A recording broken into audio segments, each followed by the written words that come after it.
Hello again. Well, today I've got a bit of a report for you to bring to your notice the connection between the good book and what's happening all over the Middle East. I'm going to show you that it was talked about, it was posted into the good book 2,500, 3,000 years ago. Now I'm going to ask the question, where's the pastors? Where's the rabbis? Why have they been blinded by the hand of God? As you know, I'm not a rabbi and I'm not a pastor and I don't belong to any particular organisation, nor do I belong to any Jewish synagogue. Blind Freddy can read the black and the white in the old book and come up with the same answers that I have. You might like it, but if it's the truth, you can either throw it aside like the rest of everybody else for the last couple of 100 years, or you can have another look. You know as well as I know there's spiritual darkness. You know as well as I know that the spiritual influences on our brain can come from either Yahweh, the creator God, or they can come from the demonic forces. If you don't believe in God and if you don't believe in the demonic forces, well, you won't know what's happening to yourself. But I suggest you at least have a look at what I'm going to show you in this report, because this world is in a hell of a mess.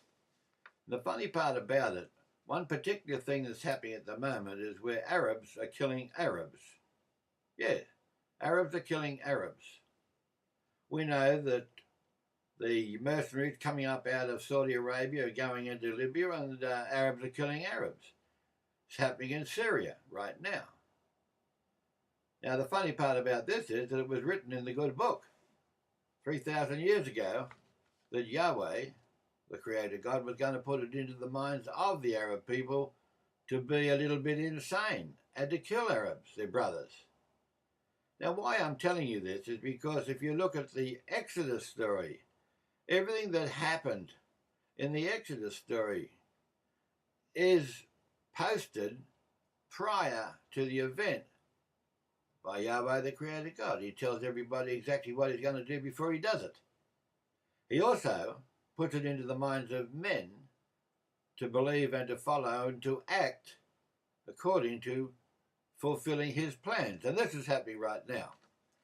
You know, we've got the Bilderberg meeting just over, the CFR, Trilateral Commission, all these would-be rulers of the world making decisions of how we should all live our life, start the new world order, take over all the countries by the United Nations. That's happening right now. So have a look at the verse that I'm going to show you in a moment or two. Now let's have a look at what the good book says. Now you've no doubt got a new King James Version or a King James Version or whatever you've got. You can read that text. It's not much different to this one. I'm going to show you which text I'm using. That is a Hebrew to English Bible. And there you can see, if you want to get one yourself, that's what it's called. And let's go to Isaiah chapter 18. Now you might also say that this is not for today. I can tell you it's for today, all right. And I can give you more text to support that, but we don't have such the time on this film. This is for today. This is going to tell you what Yahweh, the creator God, has got planned for this world and in particular for the Arab people. I'm going to read from verse 19. Yahweh is riding upon a swift cloud and coming to Egypt. The Egyptians' false gods will tremble before him, and the heart of Egypt will melt within it. I will cause, Yahweh speaking, I will cause Egyptians to fight Egyptians. Each one will battle his brother and each one his fellow. City will be against city, kingdom against kingdom. The spirit of Egypt will be emptied within it, and I will confound their counsel, their government, their leaders. Goes on to say further in this chapter that they are fools. They will inquire of their false gods what to do and what's going to happen, the sorcerers, the necromancers, the diviners, and whatever religion they belong to, whether it be the religion of Islam or any other religion, they will inquire what's going to happen. But they'll be told a pack of lies. says here in verse 4, I will deliver Egypt into the hands of a harsh master, and a strong king is going to rule them. And the word of Yahweh, Master of Legions, the waters who cover the sea will recede, and the Nile will dry up and will become parched. Now, there's more there to read for yourself, but I will put up as much text as I can on this film with you. It goes on to say, the opposite Zoan, well, you can look up that on Google if you like, and you can see who it's referring to, Z-O-A-N. They become fools. They become misguided. The cornerstone of her tribes have caused Egypt astray. Yahweh has poured out into her midst a spirit of insanity. Guess that. Yahweh has put into the minds the spirit of insanity.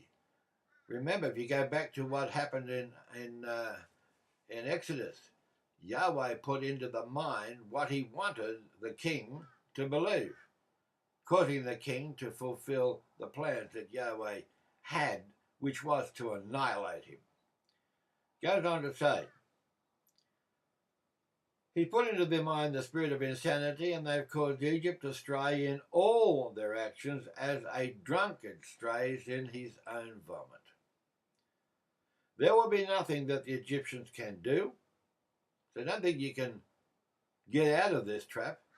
It's part of the divine creator's hands. And what he says is going to happen, you can bet your bottom dollar that it will happen. It also says the land of Judah will be a source of fright for Egypt. And when anyone mentions it to the Egyptians, they will have a bout of fear, because of the counsel of Yahweh, Master of Legions, that he devises against it. On that day, and it's in the future, there will be 5 cities in Egypt that speak the language of Canaan, and that swear by the name of Yahweh, Master of Legions. One of them will be called the City of the Sun. Now, just to finish up on this, and you can read it from your own book,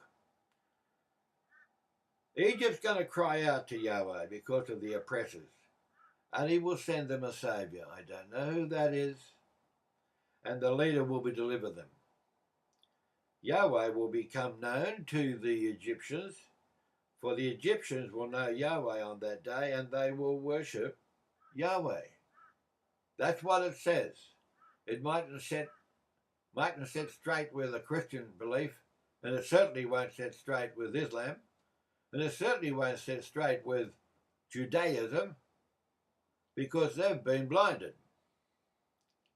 What I'll just finish up by saying here, on that day, also, later on in this fracas, Israel will be the third party with Egypt, with Assyria, and they will become a blessing in the land. The Master of Legions will bless them, saying, blessed is my people, Egypt and the work of my hands, Assyria and my heritage, Israel. Now you can have a look at that yourself. You can read it yourself. You can decide whether or not you should take any notice of it.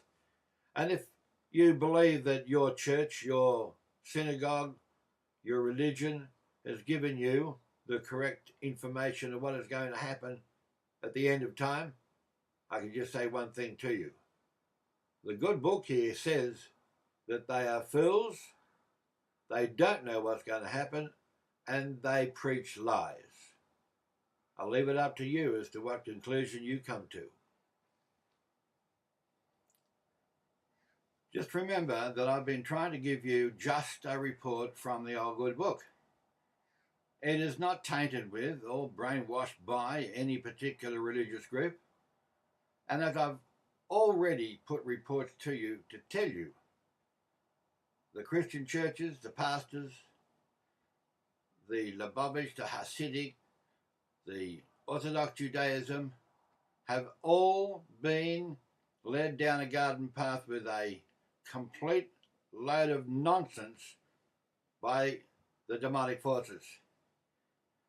There's one thing that I've had to realize, and you will sooner or later realize. Yes, there is a creator God. And yes, If he's a merciful, loving God, then he wouldn't allow everybody to wipe everybody out, man kill man, with vaccinations, with HARP, with chemtrails. He puts a stop to it. And as I've already shown you in the previous film, Yahweh puts it into the minds of the evildoers, and they are blinded. They are blinded just as the king of Egypt was blinded when the people were pulled out of there in Egypt in Exodus. And in every way, all the way through to all the wars where it makes clear Yahweh's hand killed the enemy. And if there's one thing that Yahweh has shown in the good book that he hates, is to be insulted. He hates you saying that he doesn't exist. He hates you saying that you won't recognize what he's warning you about. So there's 100 and more examples of what Yahweh has done to those people who insulted him. And by his hand, he wiped them out. That's something you don't hear from the pastors or the rabbis. It's by the hand of Yahweh that the enemy is killed. And it's by Yahweh implanting into the minds of the evildoers to do what he wants, just to fulfill his plan. And his ultimate plan is to wipe them out.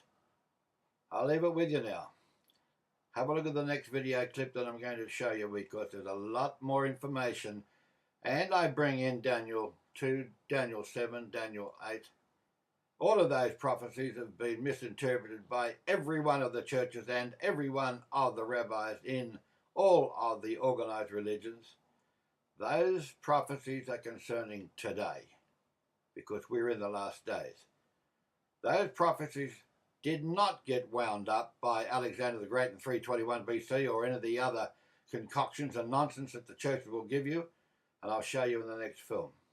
Before I close this section, and in closing this section, I must warn you, the word L-O-R-D, Lord, that's written up in all of the Greek text, or the Textus Receptus, the received text, is not referring to Jesus or any other God. It is referring to the Creator God Yahweh. Also, I must warn you that the word Israel, which is the word, the name that Yahweh gave to his people, but realized that Israel had been taken captive and disintegrated a couple of 100 years prior to most of these prophecies, and the word Israel is referring only to those people in the last days that are keeping his law. Now, in saying that, you'll fully realize, of course, that all of the Orthodox Judaism, all of the Christian interpretations have been put to bed that this is referring to times gone past, as I was saying before, but they're not. And most of these prophecies that I'm going to show you are actually for the time of the end, the last days, whichever Bible you use, not referring to prophecies that have been done away with or were for the Jews only. On the contrary, what I'm showing you is about to happen and is happening in front of you.